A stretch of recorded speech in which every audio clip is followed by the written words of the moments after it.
Tenemos un espacio que es básicamente legal en Horizonte Blockchain y esto surgió desde el año pasado cuando vimos la necesidad en nuestro ecosistema de hablar y tratar con las personas clave de estos puntos legales, pero basados en Web3.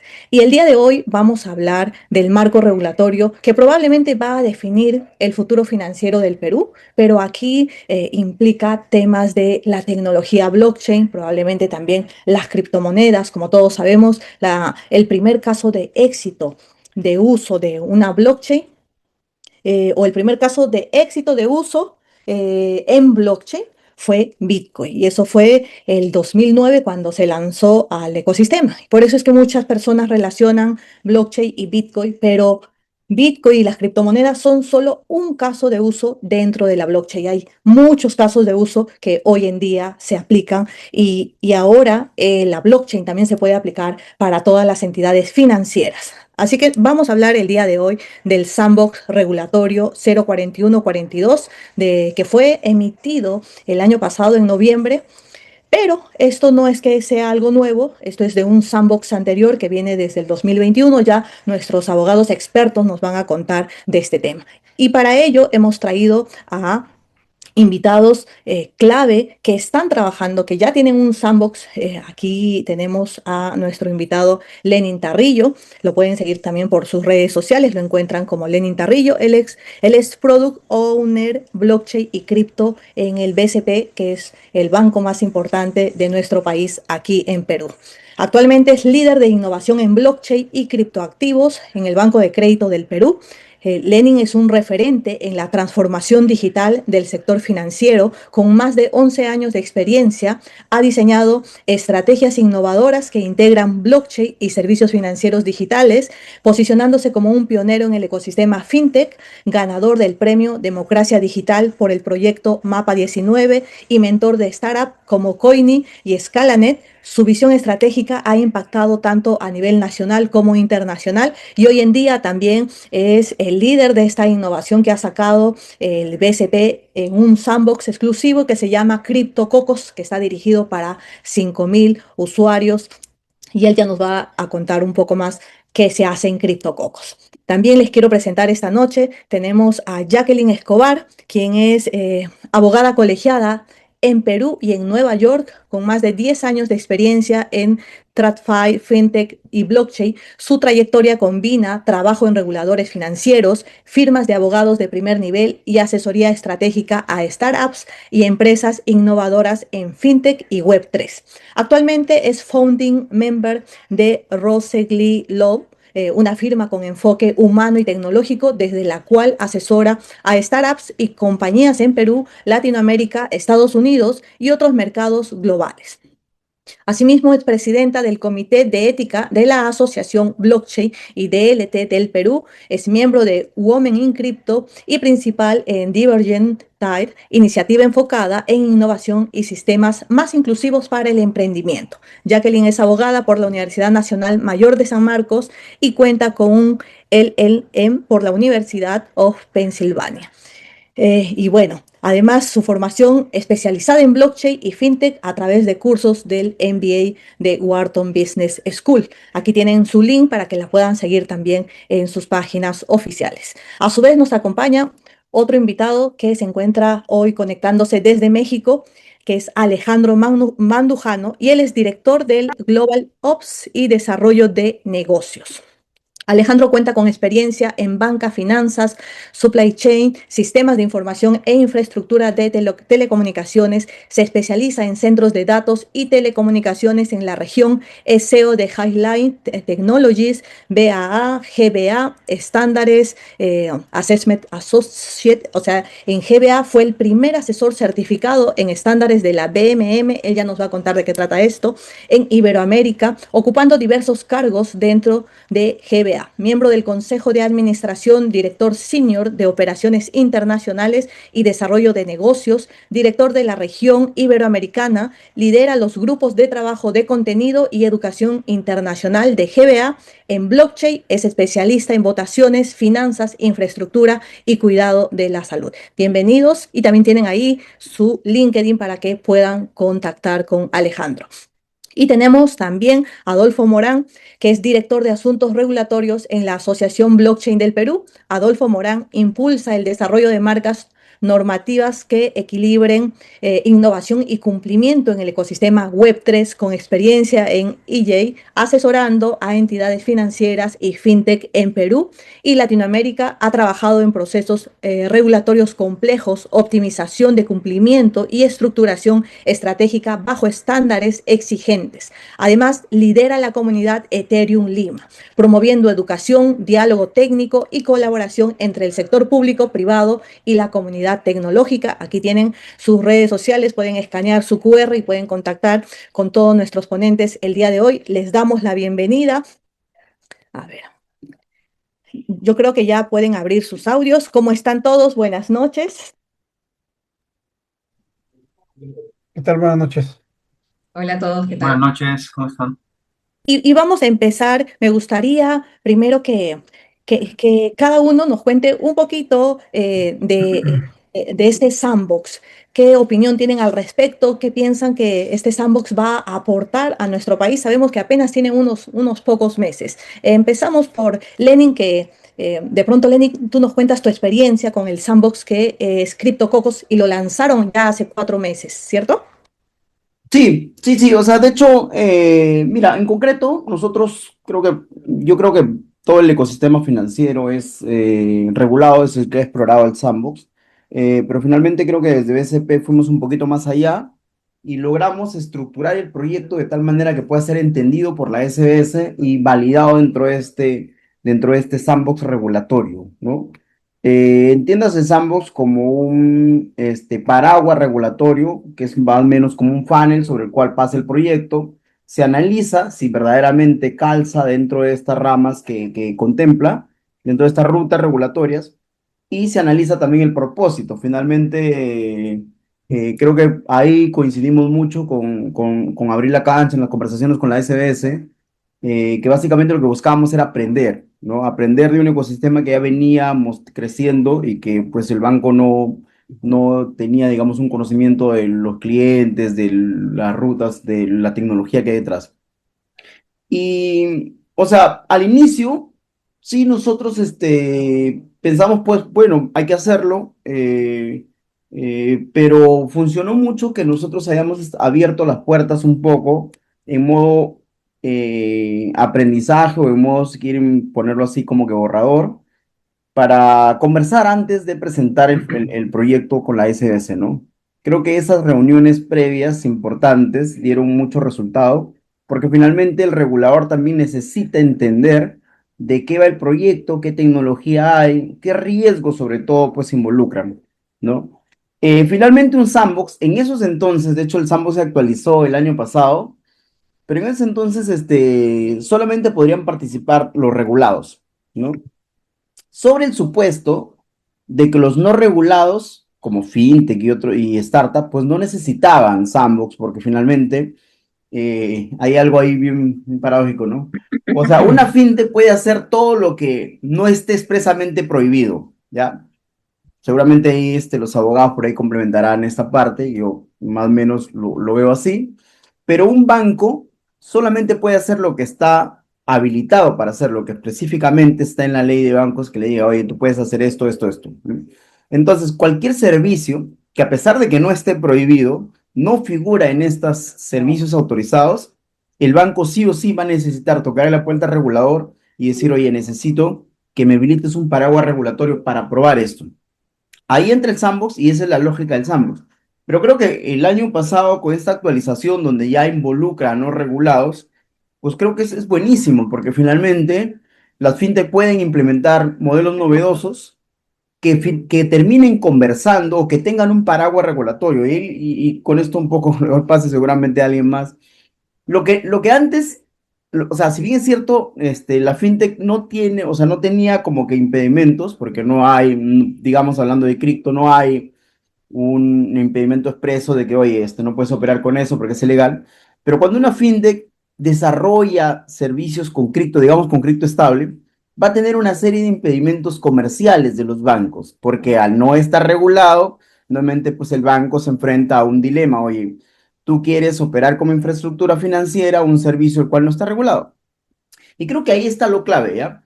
Porque si ahora la fintech sí puede postular a este sampo regulatorio, va a tener un paraguas regulatorio que sí le pueda decir a sus socios comerciales, oye, por si acaso, esto que he hecho está regulado por tu regulador, está supervisado por tu regulador.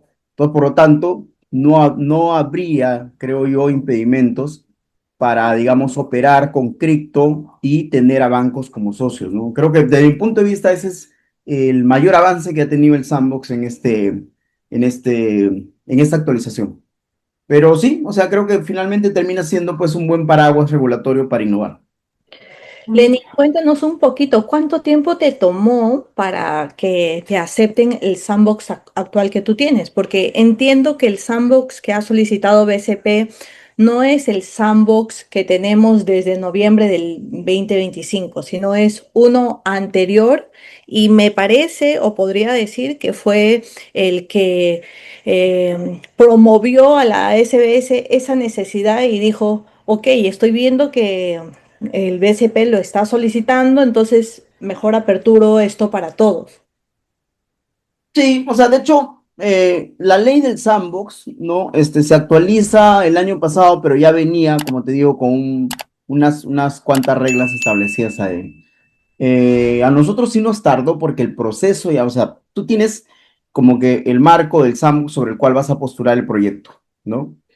Sin embargo, dentro de lo que exige el regulador es que el equipo de riesgos, ¿no? Riesgos no financieros, sobre todo, de la institución que quiere postular al sandbox, haga una evaluación bastante diligente de los riesgos asociados al modelo que se quiere implementar. Entonces ya se imaginarán, yo llevando al banco a decirles, oye, quiero vender Bitcoin desde el banco, ¿no? Entonces, ha sido todo un proceso que ha demorado bastante tiempo porque había que aterrizar algunos conceptos, aclarar un poco los riesgos en los cuales va a jugar CryptoCocos, pero es más un poco el proceso de evaluación de riesgos que ha tenido la organización, ¿no? En este caso, seguramente a la fintech le tocará hacer lo mismo, a otro banco que quiera postular le tocará hacer lo mismo, ¿no? Y luego, cuando ya tú tienes la evaluación de esos riesgos, pues ya empiezas a tocarle la puerta al regulador y le dices, oye, mira, este es mi proyecto, como una especie de tesis, como una especie de anteproyecto, y es lo que se quiere llevar. Entonces, lo que el regulador va a hacer es revisar la evaluación de riesgos que ha hecho la organización. De hecho, es requisito para postular al Sambo Sexo. Eso. Lo que no había antes, y que me parece, no sé si bueno o malo, es que antes no exigían que tú, o sea, que tengas como que 6 meses para implementar, lanzar el piloto, ¿no? Antes decían, oye, no había esa claridad todavía. Entonces nosotros, si bien es cierto, empezamos a construir como que en paralelo, porque armar pues un exchange con los controles que un banco exige es sumamente complicado. Pero ahora entiendo que en esta actualización sí lo dice, o sea, que postulas el proyecto, recibes autorización y en 6 meses deberías lanzarlo. Entonces, por ahí hay una exigencia de, oye, ya si postulas y hiciste toda esta evaluación, pues lanza el modelo, ¿no? En este caso, a otras entidades financieras, ¿qué es lo que les dirías? Porque no creo que en 6 meses ya se tenga un proyecto listo. ¿Tú has estado trabajando con cuánto tiempo de anticipación el tema de criptococos para que lo puedas lanzar cuando ya la SBS te lo indicó? No, como te digo, en ese entonces no había todavía una exigencia de, oye, te aprobamos y en 6 meses lanzas. Pero nosotros sacamos en 4 meses, ¿no? Porque en realidad creo que ahí viene ya toda la parte del apetito al riesgo que tiene la organización, ¿no? De decir, oye, vamos apostando por esta innovación e ir construyendo en paralelo si es que ves que el servicio que vas a implementar es complejo, ¿ya? Si es que no, finalmente existe una serie, por ejemplo, en cripto, hay una serie de partners y proveedores que te habilitan toda la tecnología para hacerlo. CryptoCocos está en sociedad, o no en sociedad, CryptoCocos delega o contrata la infraestructura de BitGo para poder montar este exchange, ¿no? Sin embargo, nosotros, o sea, en un banco, pues incorporar un nuevo proveedor es sumamente complicado, lleva un montón de tiempo, hay una serie de evaluaciones que hay que hacerlo. Y nuevamente, cuando tú postulas al sandbox regulatorio, tú tienes que indicarle, por lo menos lo que en su momento la SBS nos dijo, que quiénes son los proveedores que van a participar de ese servicio.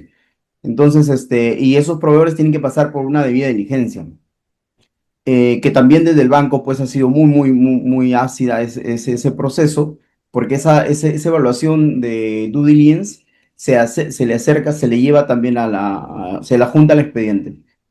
Entonces, yo creo finalmente que el sandbox es un buen instrumento para innovar o para validar pilotos, sobre todo pues a los bancos o a las instituciones reguladas les permitiría mucho validar algún experimento, ¿no?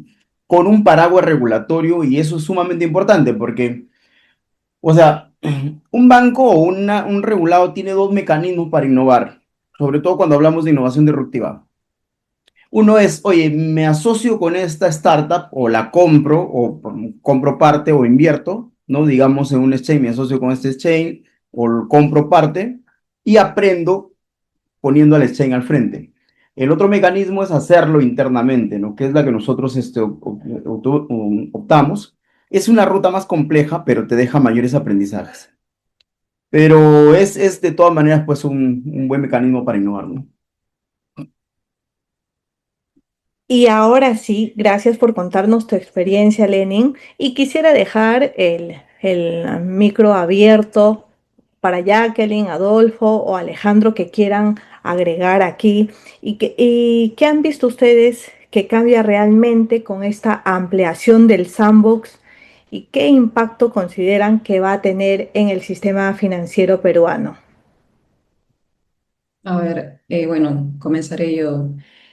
Bueno, en general hay que tener en cuenta que lo que regula el sandbox es un reglamento de la SBS, o sea que se limita a todo lo que esté dentro de la competencia de este regulador, que es básicamente actividades que hacen los bancos, empresas especializadas.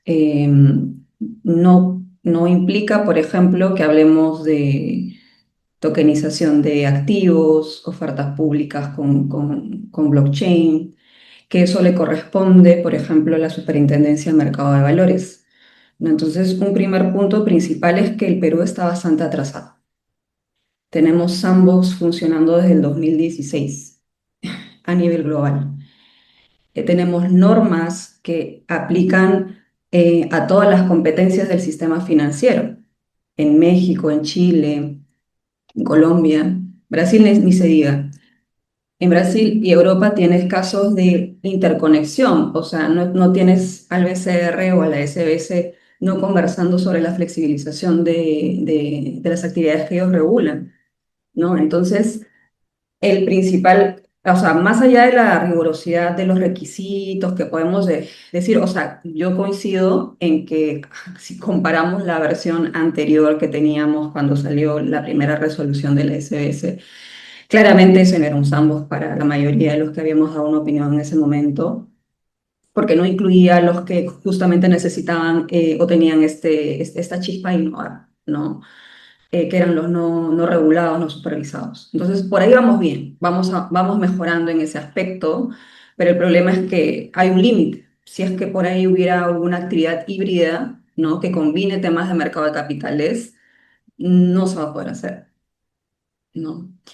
Eh, y bueno, en general ya modelos ya han funcionado, ya tienes bonos en la blockchain funcionando a través de estos sandbox en otros países. Y es bastante lamentable pues que la agenda del sandbox en la SMB esté pues para el mediados del 2027, ¿no? Entonces es un llamado a atención de verdad de que para impulsar este mercado se tiene que entender que ya es transversal, no es que estamos separados por verticales, ¿no?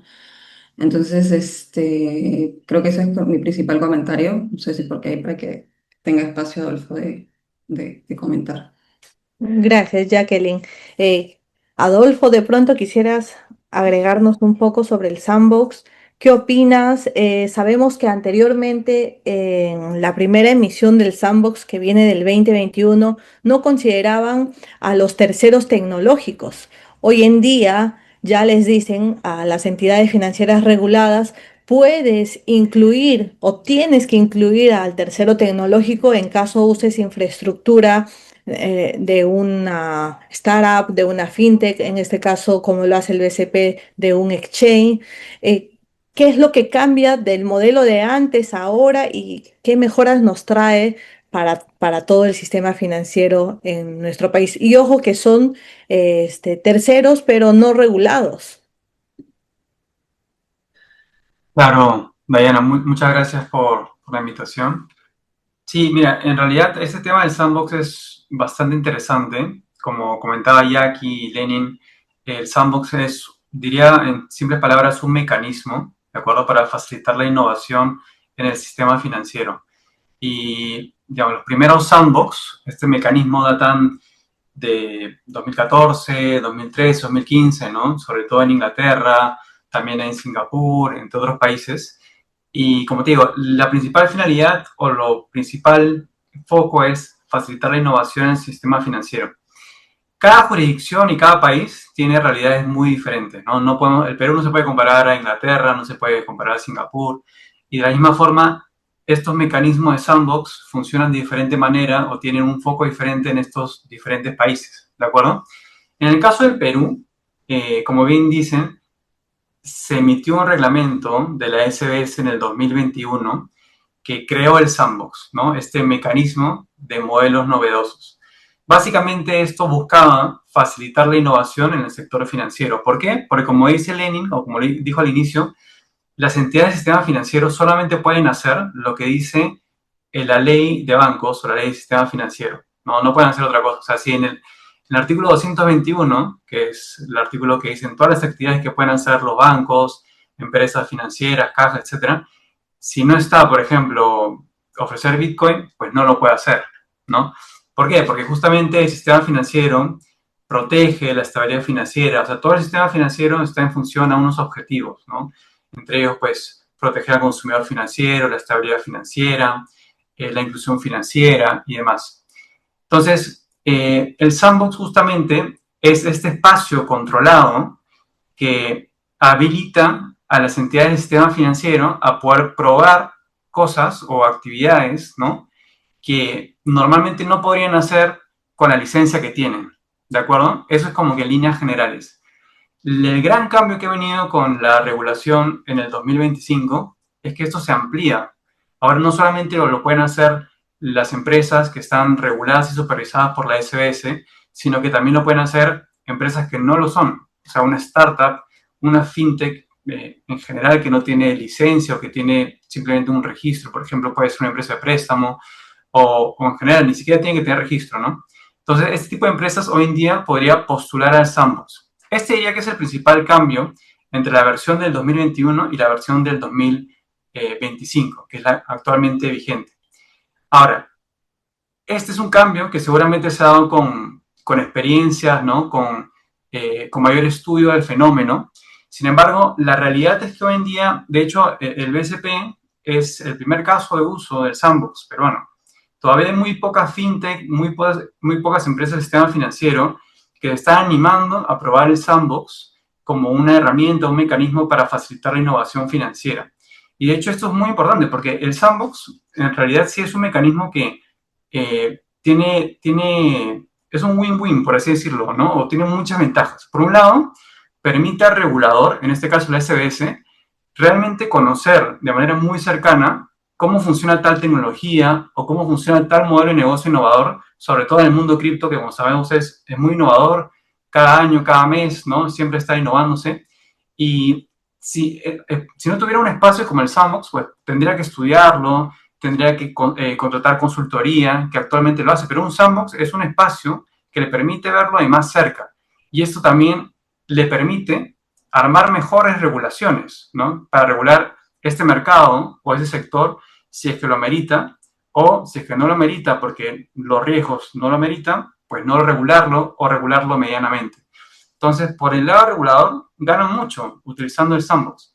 Y por el lado de las empresas también, porque hoy en día ser una empresa de sistema financiero es costoso, ¿no? Son licencias que uno tiene que, o sea, uno solicita ser un banco, por ejemplo, y demora cerca de un año y medio, tienes que cumplir con un número cuantioso de requisitos. Sin embargo, el sandbox permite que empresas que no tienen quizás esta capacidad o no están en ese momento para pedir una licencia, se den la oportunidad de probar el sistema financiero y la regulación para testear y ver si es que su modelo de negocio podría ser uno que esté dentro del sistema financiero, ¿no? Entonces, también podría abaratar los costos o abarataría los costos de empresas que tienen para tener la oportunidad de poder postular a un modelo paraguas regulado. Y a la vez también otros estudios, justamente de otras jurisdicciones sobre sandbox, mencionan de que empresas que han pasado por el sandbox muchas veces ganan en clientes, ganan también en reputación en el mercado, porque justamente pasar por un sandbox o finalmente pues llegar a ser regulado, ¿no? Después de pasar por un sandbox, es de alguna forma un sello de calidad, ¿no? Es un sello de que el regulador de tal país ha visto tu modelo y lo ha conocido de cerca y lo ha regulado o se sabe cómo gestionar los riesgos y de esa forma pues darle mayor seguridad a los consumidores o al mercado en general. Entonces, dirá que los beneficios son varios, ¿no? Del sandbox. El tema es que hay que usarlo, ¿no? Es importante que más entidades, más empresas se animen a postular al sandbox en el Perú y en general en cualquier país. Justo de la usabilidad.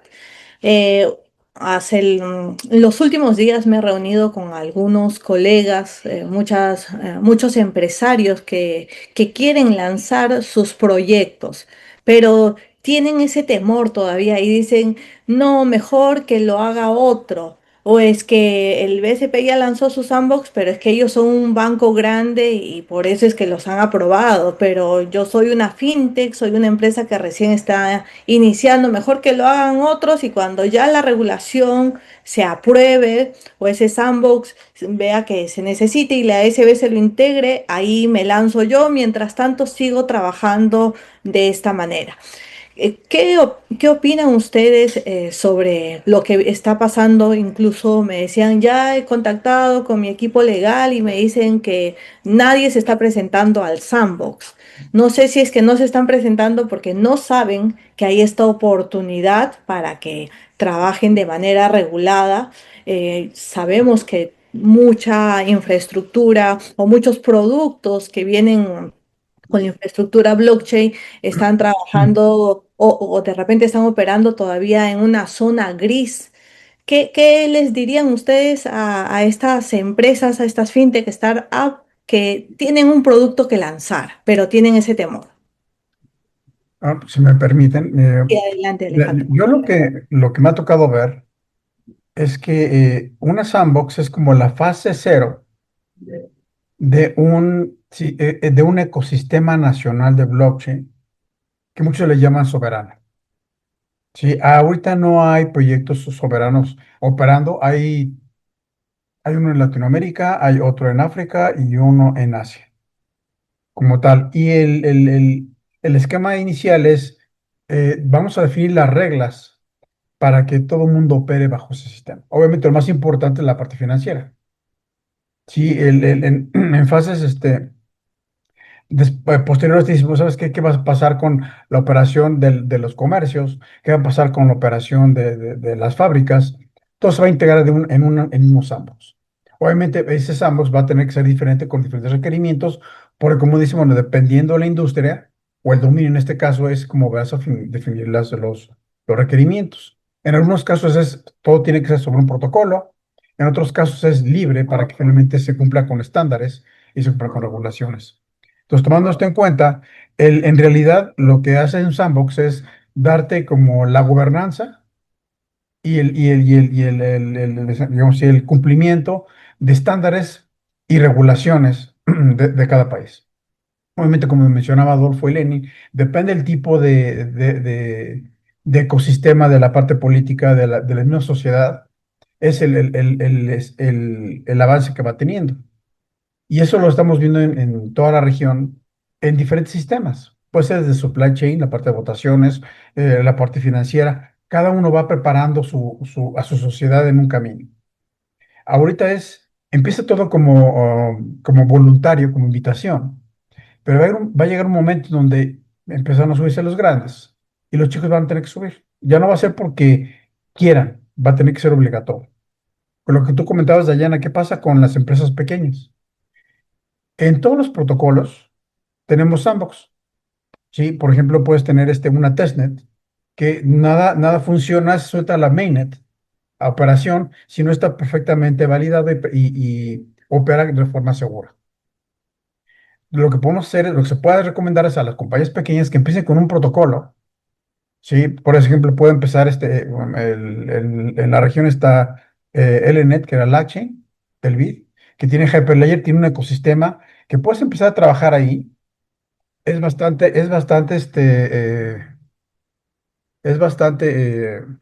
accesible. Además, tiene ISO, tiene una serie de protecciones que te van ayudando para que tu solución corra perfectamente. Cuando ya estás listo, ya te puedes migrar a la sandbox y ajustar todo lo que te haga falta para cumplir con las regulaciones. Es algo diferente, pero cuando empiezas desde chiquito, no es lo mismo empezar como un banco.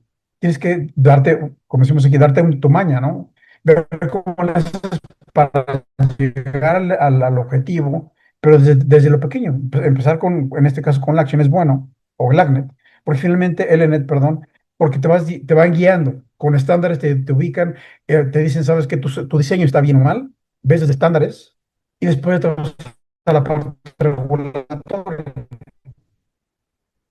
Si te vas directamente a la parte al sandbox, el regulador piensa que tú ya sabes todo como todo lo. Si no te estás bien fundamentado en sandbox, no va a poder correr, o no va a correr como debería, pues, con la parte de la regulación. La parte operativa es el problema. Digamos que la parte sencilla es la regulatoria.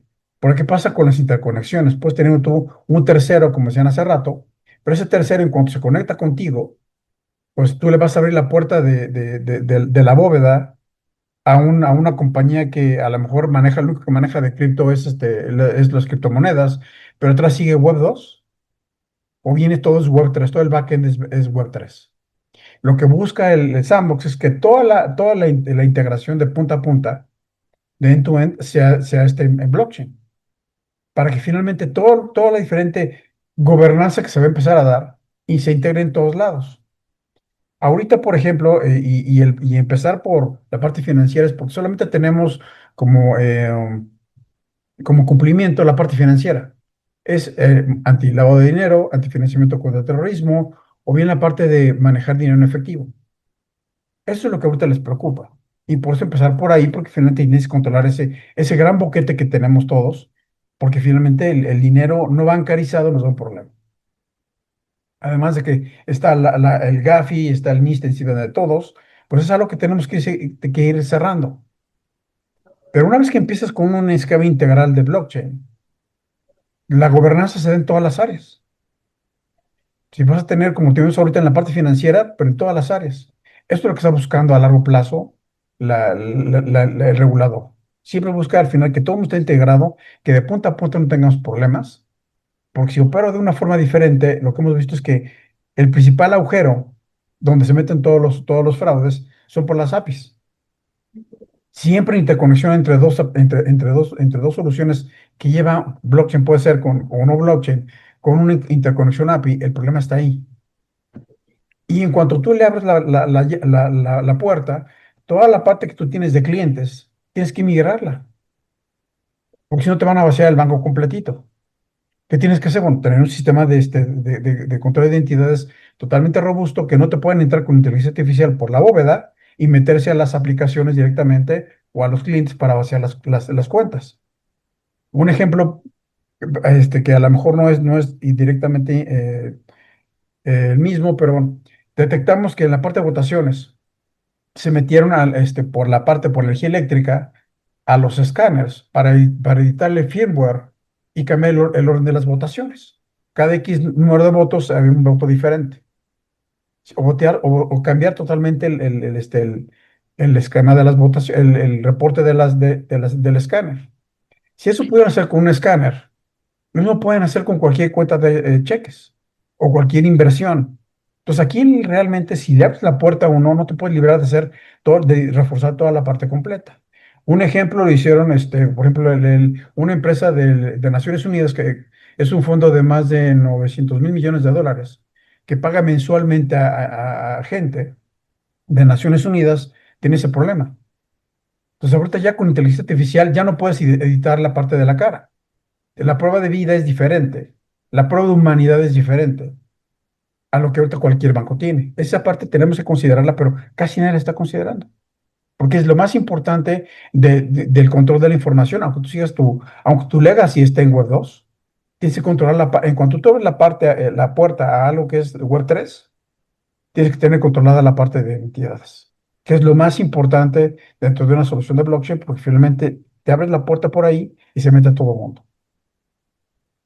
Entonces, en resumen, Alejandro, lo que nos estás diciendo es que tanto el tercero tecnológico como la empresa principal que va a implementar un nuevo servicio con infraestructura blockchain o con servicios cripto, de todo debería estar en Web 3 para que no corra el problema de alguna puerta trasera y que se metan por una API como pasó con esta exchange muy reconocida de cripto FX, si no me equivoco, FTX. FTX. Bueno, FTX tenía todo en Web 2 y lo que tenía de Web 3 eran las criptos, ¿no?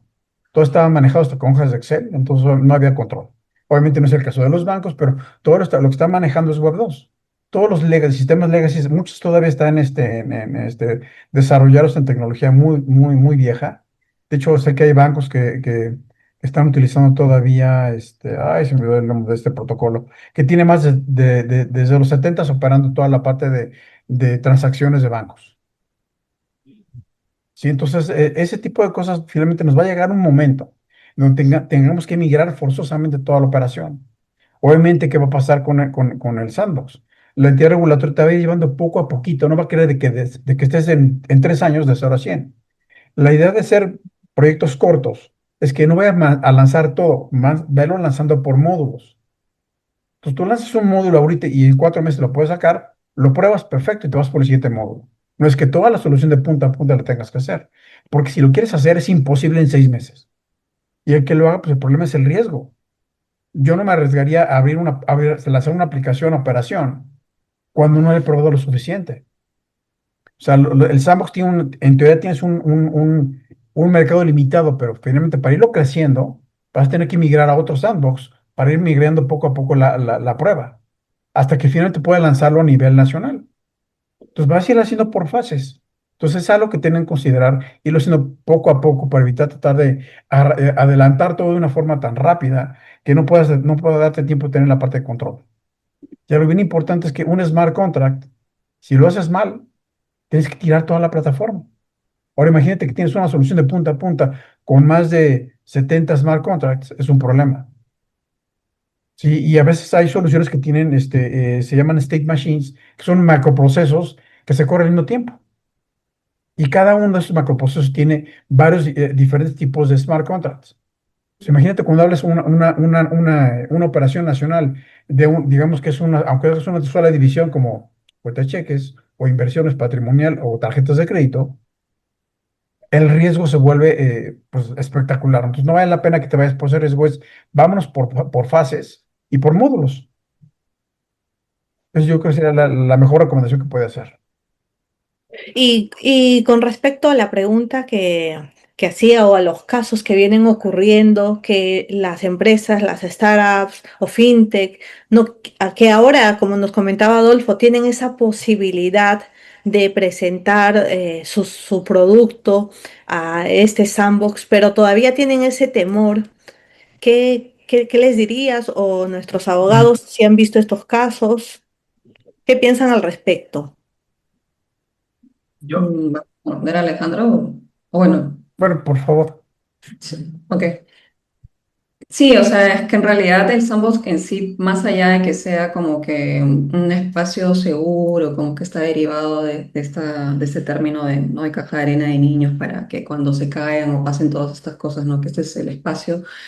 Tiene un tema burocrático porque finalmente estás lidiando con una entidad del Estado, ¿no? Que tiene ciertos requisitos. Entonces, y los bancos seguramente ahí evalúan el tema reputacional ¿no? Y las startups, los costos que les implica cumplir los requisitos para entrar, ¿no? Como en temas de gestión de riesgos, unos planes, educaciones, o sea, son requisitos que no necesariamente se van a encontrar en la posibilidad de cumplir, y menos si no tienen una orientación técnica. También muchas críticas que se han dado en general a nivel global han sido que la burocracia de los sandbox comparada a lo que se conoce como innovation hubs. No sé si han escuchado de este término, pero es algo que también podría ir acompañado para justamente impulsar mayores solicitudes a este sandbox, ¿no? Porque hay muchas empresas ahorita que dicen, uy, ahora entonces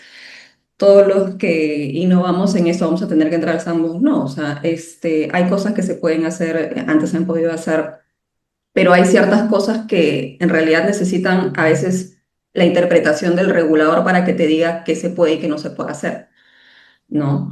A veces, en realidad, a veces es el mismo regulador y dice, uy, no, acá creo que sí me corresponde, entonces mejor ándate al sandbox, ¿no? Entonces, sí sería un aspecto importante que podría considerar, por ejemplo, la SBS con el lanzamiento. Yo sé que tienen una comisión especializada en esto internamente. También lo recomendaría para los otros reguladores. En general, por ejemplo, tienes en Estados Unidos, en general en cualquier lugar, los non-action letters que se les emite a las startups cuando quieren, explican su modelo de negocio y dicen, mira, mi modelo de negocio es así, hago esto, hago esto, normalmente con la asesoría de un abogado.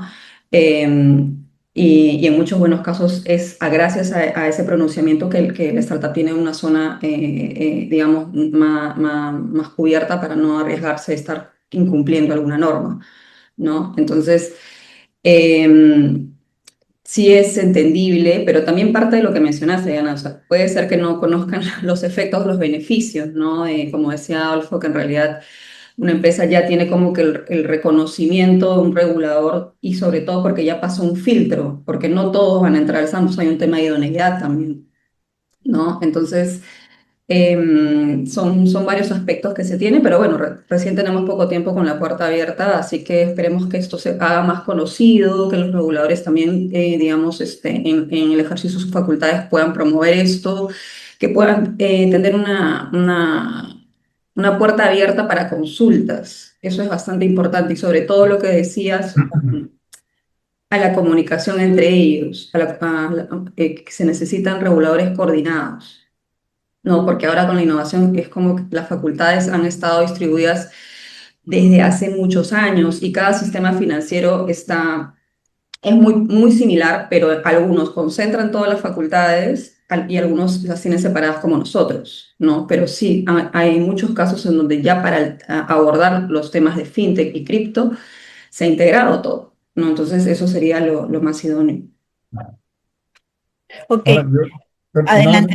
déjame comentar algo, Diana. Yo creo que algo que es importante es que muchas veces, o la mayor parte de las veces que me ha tocado ver, sobre todo cuando editamos soluciones de blockchain, es que cuando ese es el diseño, no toma en cuenta todos los fundamentos o todo lo que es lo fundacional para una solución de blockchain.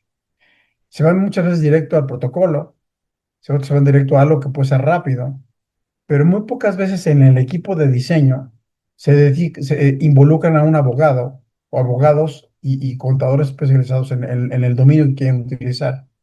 Porque muchas veces ellos son los que te dicen, bueno, ellos siempre son los que te dicen de qué te vas a morir si haces las cosas mal. Entonces, desde esta primera guía puedes empezar desde antes de llegar con los reguladores. A ver, mi equipo de abogados ya sabe Tu internet qué es está, lo que tengo que hacer. A está ver, bajo. diseñamos esto, lo probamos. Ya. Ah, perdón. A ver, déjeme apagar la cámara. No, no se te escucho muy bien. Perdón. Eh, decía que lo que se puede hacer es que desde el diseño se incluye en el grupo de diseño a un grupo de abogados y de contadores especializados en la parte de blockchain, en el dominio. No son activos digitales y la parte de criptos, para que te definan si el activo digital que estás eligiendo es el adecuado, el activo real, ver que la taxonomía corresponda, y sobre eso te van a definir cuáles son las funcionalidades. Te dicen, ¿sabes qué? ¿Estás de este lado o de este lado?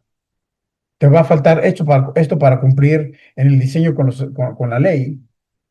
Y ya que tengas ese diseño, vas y lo presentas a la autoridad. De otra forma, si de entrada quieres hacerlo y lo presentas, te lo van a regresar.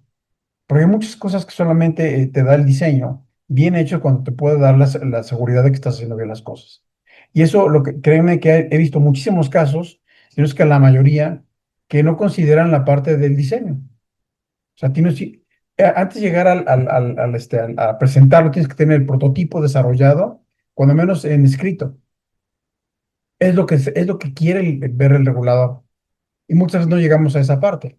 O llegamos con el prototipo ya hecho, donde es muy fácil, es muy difícil que pueda hacer correcciones, o tiene un diseño muy básico.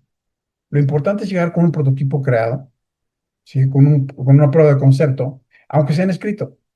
Porque solamente así te pueden entender ellos y tú les puedes explicar, sobre todo hasta los inversionistas. Ahora, lo que hemos hecho es que cuando hay proyectos muy buenos, pero no tienen suficientes fondos, lo que hacemos es, hay grants o apoyos que dan gobiernos.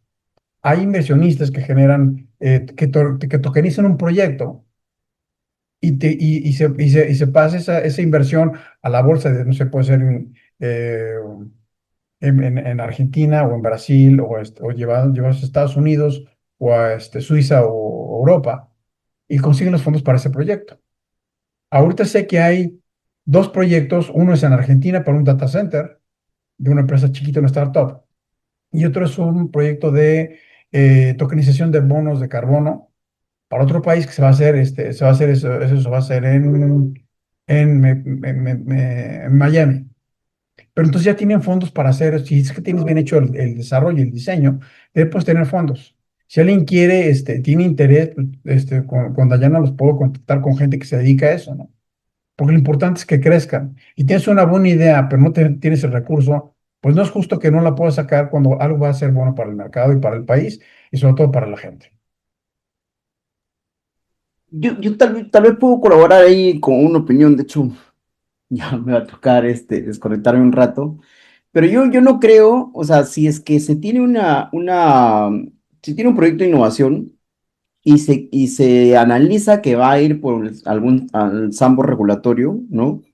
Ojo, que entiendas ese sandbox desde una mirada regulatoria, no tecnológica. O sea, a la interna de su organización tú puedes utilizar cualquier tecnología o cualquier espacio de experimentación, ¿no? Creo que eso es parte un poco de cómo se hace innovación, pero si ya se define que vas a llevar una iniciativa, yo lo que haría es abrir la cancha. Creo que ha funcionado muy bien, tocarle la puerta al regulador y decirle abiertamente, socializar el tema, ¿no?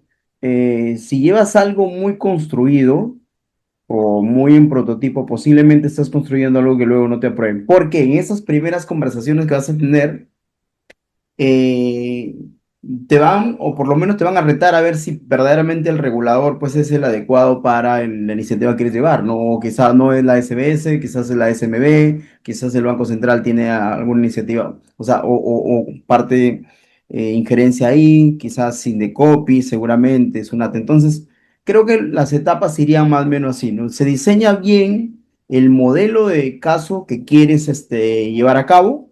Seguramente te tocará evaluar más o menos qué tecnología o qué proveedor.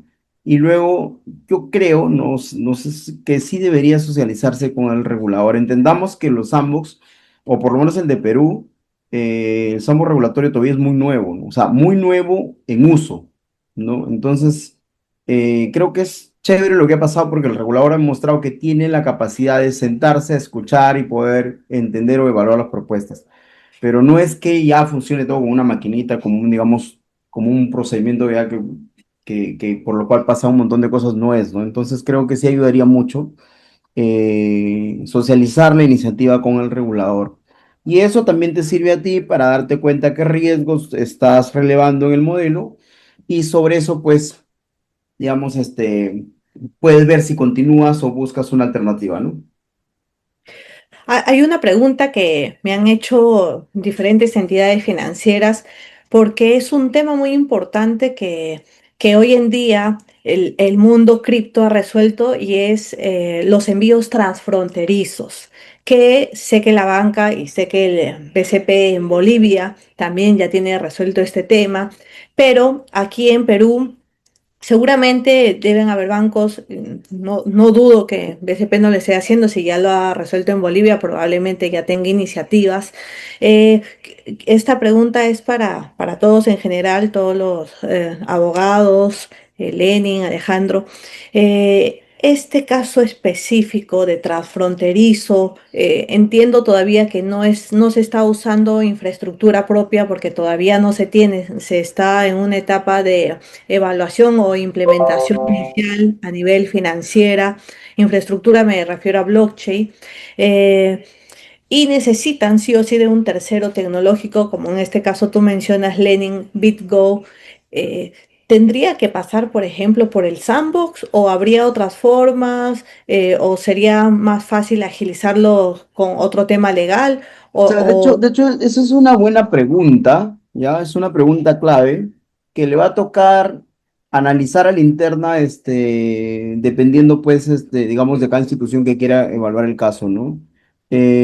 O sea, yo no soy abogado y de hecho, pero te puedo dar una opinión ahí. Yo creería que no. Creo, nuevamente, esta es una opinión muy personal, muy desde el lado de Lenin Tarrillo, ni siquiera del lado de BCP, ¿no? eh, yo creería que se soporta sobre la ley de dinero electrónico, ¿no? Además, el servicio, dependiendo de dónde lo haces, el servicio de remesas ya existe, ¿no? Y está regulado, tiene sus reglas. Ahora que detrás es una tecnología, que sea una base de datos, o sea blockchain, o sea Visa, pues más o menos es más una infraestructura, es más una búsqueda de eficiencia técnica tuya que la búsqueda, digamos, con un marco regulatorio, pero es un tema de interpretar todavía, ¿no? O sea, sí, yo creo que toda la banca está explorando este stablecoin cross-border y está tratando de retar o de responder la pregunta si verdaderamente es más eficiente que los rieles cross-border actuales. Todavía por lo menos en lo que respecta al banco donde estamos nosotros, todavía no tenemos esa claridad, ¿no? O sea, no tenemos la suficiente información o el caso de uso exacto todavía para decirte, sí, mira, un riel de blockchain que ayuda a hacer cross-border termina siendo más eficiente financieramente que los rieles de Swift y todos. La teoría dice que sí, pero de hecho por ahí toca explorar, ¿no? Creo que Adolfo tenía la mano levantada, ahí le doy pase. Y gracias, Lenin, por lo que acotas. Y de hecho, como comentaba, es una pregunta interesante porque en realidad el regulador como la SBS no regula la tecnología, sino lo que regula es la actividad financiera o la actividad que tiene, que apoya alguna actividad financiera. Y es en esa actividad, por ejemplo, transferencias, ¿no? Que lo puede hacer, no sé, alguna vez escuché una modalidad de transferencias con tarjetas prepagadas, por ejemplo, ¿no? O lo puede hacer con stablecoins, o hay un sinfín de modalidades de transferencias de dinero dentro del país y fuera del país. Entonces, la tecnología que tú uses o la forma que tú hagas, de per se eso no es regulado por el sistema financiero, ¿ok? Con matices, ¿no? Obviamente, si tú haces una transferencia de fondos o de valor de una forma versus otra forma, seguramente va a implicar diferentes riesgos. Pero al final de cuentas, es una actividad que es transferencia de fondos y es analizando esa actividad y lo relativo a dicha actividad particular, que se analiza el nivel de riesgo, ¿no? Si ese riesgo pues, podría afectar al consumidor financiero, al sistema financiero como tal, y es a partir de eso que el regulador decide o no regular tal actividad, ¿de acuerdo? Entonces, per se no es como que ya, Bitcoin existe, pues vamos a regular Bitcoin, ¿no? O regular blockchain porque es algo novedoso y se usa mucho para el sistema financiero. En realidad el análisis va por la actividad que se realiza con esa tecnología.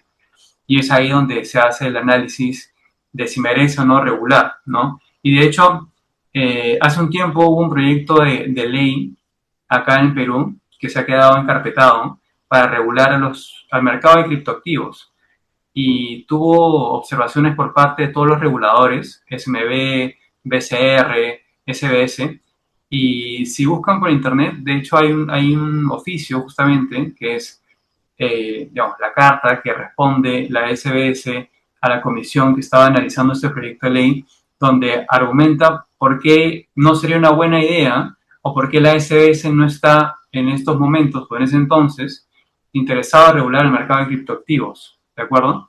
Que dicho sea de paso está regulado solamente en el aspecto de prevención de lavado de activos acá en el Perú, ¿no? Entonces, ahí se explica de manera muy didáctica y detenida la forma como la SBS viene regulando en el Perú, que como te digo está más enfocado en la actividad y en la identificación del riesgo asociado a dicha actividad, no más que en la tecnología. Sí, definitivamente la tecnología pues no necesita la regularización o la legislación, porque la infraestructura blockchain es un software, pero es encriptado, pero sí finalmente los productos que va a sacar con esta tecnología. La pregunta va más porque si en este caso el sandbox ya te permite tener terceros tecnológicos, Lenin nos comentaba que están trabajando con BitGo. Él es un tercero tecnológico que maneja toda la infraestructura, pero sin embargo sabemos que en nuestro país todavía no hay la regulación para este tercero tecnológico. Claro, Entonces, ahí para aclarar ese tema creo que no quedó muy claro. O sea, de hecho, antes del sandbox, las entidades del sistema financiero ya puedan trabajar con terceros tecnológicos, ¿no? Porque en realidad la misma actividad financiera tiene componentes tecnológicos. Hoy en día usamos la banca por internet, usamos la banca móvil, etcétera. Entonces, no siempre las entidades financieras tienen todos los recursos tecnológicos y de personal para hacer absolutamente todos estos aspectos tecnológicos de sus organizaciones o de sus actividades financieras. Entonces, antes del sandbox, estas entidades del sistema financiero ya podían, por ejemplo, subcontratar o contratar proveedores tecnológicos para las actividades. Y hay otra norma ahí que aplica, que justamente tema de subcontratación significativa, por ejemplo, que está hoy en día en el reglamento de gestión de gobierno corporativo. Y hay ciertas reglas también ahí. El tema está en que el sandbox está pensado para cosas o actividades innovadoras que hoy en día no está previsto como una actividad que pueden realizar las entidades del sistema financiero. Me dejo entender. Entonces, por ejemplo, tener una banca por Internet es una actividad que está relacionada con las actividades comunes del sistema financiero, de un banco, ¿no? Entonces, tranquilamente un banco podría contratar a un proveedor externo tecnológico para que le ayude con esa actividad que es ordinaria para un banco. Pero si se trata, por ejemplo, de ofrecer Bitcoin, eso no es, o sea, es algo novedoso. Ningún otro banco en el Perú antes ha ofrecido Bitcoin. Entonces, en ese caso, sí hace sentido ir por el sandbox, porque es algo nuevo y que seguramente amerita un cambio normativo para que después de esta experiencia, pues, para ver, ¿no? Si es que amerita un cambio normativo para que todos los bancos en el Perú puedan ofrecer Bitcoin, por ejemplo. Esa es un poco pero la lógica. sería algo similar que si un banco decide hacer transfronterizos estas remesas con USD Coin o los USDT, también es algo novedoso porque ningún banco lo hace en nuestro país. Entonces, Claro, yo o creo que sería ahí, mejor de pronto hacer la consulta al regulador, porque Lenin ya nos dijo, ¿no? O sea, no creo que el concepto fue no tengan miedo, vamos, hagamos la consulta al regulador, de pronto no con el proyecto completo, sino dejemos que el regulador nos guíe y nos lleve de la mano. sí, sí, definitivamente hoy en día ha cambiado hace no mucho el superintendente y la agenda de la SBS y está mucho más abierto a todo lo que es finanzas digitales, ¿no? Ya incluso hace no mucho, se creó un departamento en la SBS para el Open Banking, ¿no? La banca abierta. Entonces, hoy en día la SBS está promoviendo mucho en general todo el sistema financiero digital y las finanzas digitales, ¿no? Entonces, está en esa ruta y tal cual, como dice Lenin, ¿no?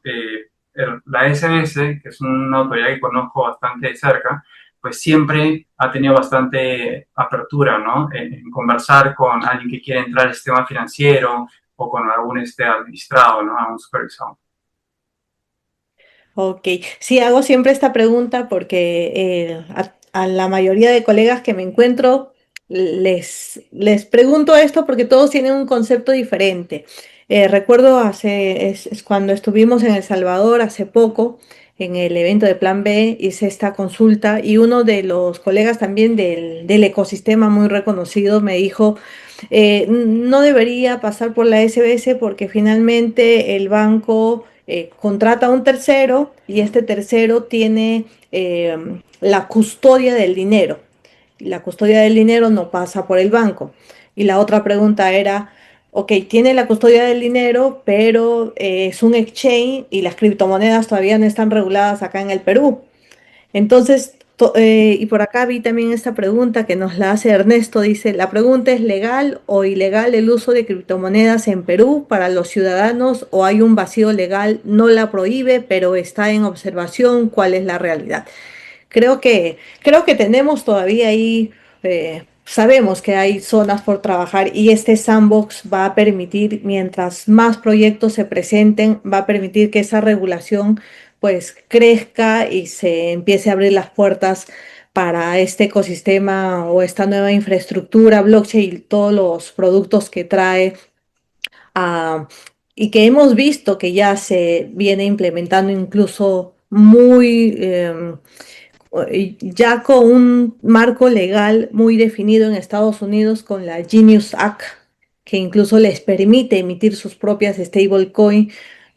Yo con este sandbox estaba viendo que lo que no permiten es que los bancos saquen sus propias monedas, ¿no? O ningún proyecto de este tipo se presente al sandbox, porque también hemos escuchado de este nuevo sistema de pagos de la BCR, que hace poco lo acaban de lanzar en una resolución donde ya no son solamente el auditor, sino ya controla en su totalidad y sabemos que nuestro país tiene un piloto activo desde el año pasado con una CBDC que se viene pues ampliando por fases. Entonces, quisiera escuchar sus últimas recomendaciones respecto a este sandbox. Bueno, yo creo que no di mi respuesta con relación a la pregunta anterior. Creo que bastante le cubrió Adolfo con relación a las actividades. Y ahí es básicamente lo que dije al inicio, ¿no? El sandbox de la SBS se va a limitar a las facultades de la SBS y va a depender de qué actividades que recaigan en esas actividades reguladas son las que te terminas haciendo a través del modelo de negocio que has diseñado. Si es una transferencia de fondos, que es lo que, por ejemplo, hace Western Union, podría interpretarse que ahí estamos ante una actividad que puede ver la SBS y hacer sus excepciones y demás. El asunto es que no ha habido pronunciamientos específicos, respondiendo también a la última pregunta sobre si el cripto está prohibido. No hay prohibición, no, no hay una prohibición expresa al respecto. Pero sí ya, digamos, hay reglamentación para que se obligue a las entidades a cumplir con prevención del lavado de activos y tienes pronunciamientos solamente de la SMB en el sentido de que no están autorizadas la captación de fondos a través de los tokens, pero no es que estén prohibidas. O sea, lo que te está diciendo la SMB, yo no te estoy protegiendo por si acaso, ¿no? Como cuando yo no te protejo si es que te vas a comprar acciones a un estado que no es el Perú, ¿no? Entonces, hay una zona gris, ¿no? Y hay una interpretación que se tiene que hacer con relación a las normas que existen. Lo ideal, en realidad, sería que exista una norma específica, como lo que comentaba. El problema es que, lamentablemente, los proyectos que se han dado hasta ahora no han tenido, pues, un respaldo técnico financiero que es el requerido, ¿no? Y repito lo mismo, que tiene que ser coordinado, porque cuando hablas de pagos, eso es competencia del BCR, de la pasarela de pago, la interoperabilidad, y la SBS tiene como que ahí el dinero electrónico y la transferencia de fondos. Entonces, ese es un camino guiado que se tiene que dar con el regulador, idealmente con un abogado antes, lo sugiero, para que sepas cómo comunicar lo que quieres hacer, ¿no? Y sepas preidentificar en qué campos te quieres mover y en qué otros no. Porque como hablábamos, no necesariamente tienes que ir al sandbox, ¿no? Puedes solamente hacer las consultas. Y Alejandro, ¿qué piensas respecto a este tema? Bueno, yo quería comentar de lo de los pagos transfronterizos. No sé si se recuerdan que por ahí de noviembre se sacó un estándar, el 20.022, en donde lo que hace es que cambia todo el protocolo de información que se transmite entre los bancos. Entonces, a partir del 22 de noviembre, todo cambió. Antes, para hacer un SWIFT, una transferencia, me tardaba muchísimo tiempo. El dinero a veces se perdía y bueno, regresaba a lo mejor 3 días después o X días después hasta que finalmente podía llegar, ¿no? Ahora, con la cantidad de información que se incluye en el estándar, es la misma información que requiere un protocolo de blockchain. Entonces, ¿qué están preparando? Están preparando para las CBDCs, al menos de wholesale para entre bancos centrales y la banca. Entonces es algo que hacia allá vamos. Sin embargo, hasta el esquema anterior, lo que pasaba es que tenía el Swift y sobre el Swift ponía una plataforma de cripto, hacía el cambio no sé, de soles a criptos y lo mandaba a otro lugar. En otro lugar había una cuenta de criptos, de esa misma cripto, y lo convertía al dólar si quieres es en Estados Unidos, ¿no? Entonces, ya no tenía la descompensación de mandar totalmente dinero de un país a otro. El problema de utilizar ahorita las stablecoins con las CBDCs, ¿cuál es el efecto realmente en la masa monetaria? Porque además de que va a entrar dinero, si yo no estoy considerándolo, si no lo controlo con las stablecoins, pues, y mientras yo siga emitiendo dinero y empiece a haber CBDCs sin control, entonces puede haber un desbalance que puede causar un problema económico. Entonces, ese tipo de cosas los bancos tienen pavor de hacerlo. Por eso es que casi en ningún lugar, bueno, en Estados Unidos se dan las, este, las stablecoins y coins, y aparte que cada banco la puede generar de acuerdo con la riqueza que demuestre que tengan en inversiones en dólares de la reserva, bonos de la reserva, para poder seguir dando ese servicio.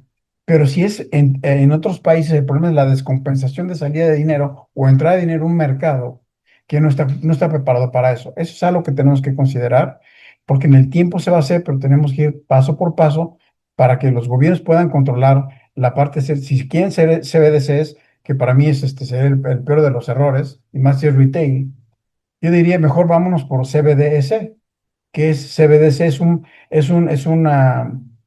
moneda es una moneda digital que está parcialmente financiada por el gobierno y la otra parte por el sector privado. De esa forma lo que es que controlas, evitas que el gobierno siga imprimiendo dinero y te genere déficits fiscales y pérdida del valor de poder adquisitivo y genere inflación y das cierta estabilidad, mayor estabilidad a la moneda. Es algo que se está manejando en el futuro, pero ya está cerca, es algo que muchos países están viendo eso y no quieren ir por la parte de CBDCs porque es una tentación muy fuerte para que los dictadores o intentos de dictador quieran controlar a la gente que está pasando. Hay países donde hay CBDCs operando que no dice como tal, sin embargo te controlan, si no votas por ellos, no te dejan salir del país, no tienen pasaporte, no pasan ni siquiera de la ciudad, no puedes comprar cierto tipo de carro, o irte a vivir a cierto tipo de suburbio, o hasta no comprar cierto tipo de cosas. Hasta no pues, están coartando el que tú puedas comprar un boleto para el metro. ¿Sí? Y en Asia es un país que está totalmente implementado. Hay mucha gente que está feliz pagando con sus teléfonos, con WeChat, pero cuando te das cuenta del control que tienen atrás, es algo peligroso para la gente, porque de repente pueden dejar sin comer. Queremos que eso pase como sociedad, pero es algo que a cada país le corresponde y cada sociedad le corresponde entender y defender.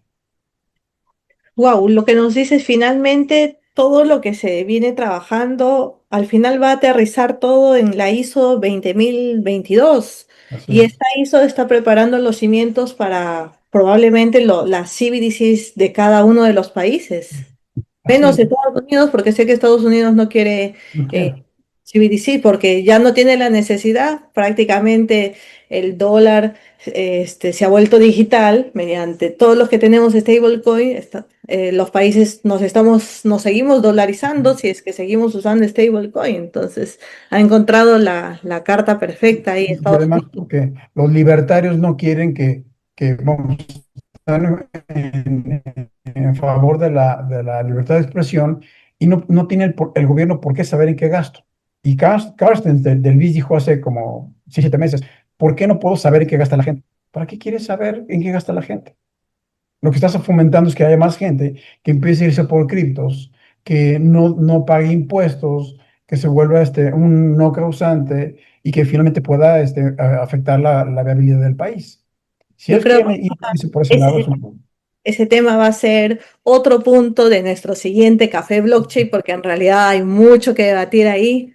Nos salimos desde el sandbox hasta lo que realmente se está viviendo ya en en la sociedad y sobre todo en China, que China es un país que se maneja solamente con sus CBDCs, que empezó con pilotos y hoy en día todo el país es controlado mediante esta moneda. Pero bueno, mediante su moneda digital, legal, emitida por su Banco Central. Pero bueno, amigos, colegas, queremos agradecer. Antes que nada, quiero dar la palabra a Adolfo, Jacqueline o Lenin o Alejandro, alguien que quiera adicionar algo más sobre el sandbox. Qué les dirían a las startups, a las empresas o a los no regulados que tienen un proyecto de tokenización o tienen algún proyecto con infraestructura blockchain? Qué les dirían con respecto a este sandbox? ¿Cuáles serían sus palabras finales? A ver, yo quiero comenzar. Primero, para comentarles a los que no me conocen, yo he trabajado tanto en la Superintendencia de Mercado de Valores como en la SBS. Conozco, digamos, desde la perspectiva del regulador, cuáles son los intereses que ellos quieren proteger cuando se trata de emitir regulaciones y también la práctica de las startups luego de haber también colaborado con firmas de abogados. Y lo que me gustaría compartir, porque es algo que lo percibo mucho, ¿no? Cuando vienen a consultarme, es como que no quiero que me regule, quiero encontrar la forma de evitar la regulación. Entonces es no tenerle miedo a la regulación, porque como hemos conversado aquí, es una vía para generar confianza en el público, es una vía para ordenarte y para prevenir riesgos que han habido muchos crashes en el mercado cripto, por ejemplo, los hemos visto, y eso ha sido gracias a que no ha habido una regulación clara, ¿no?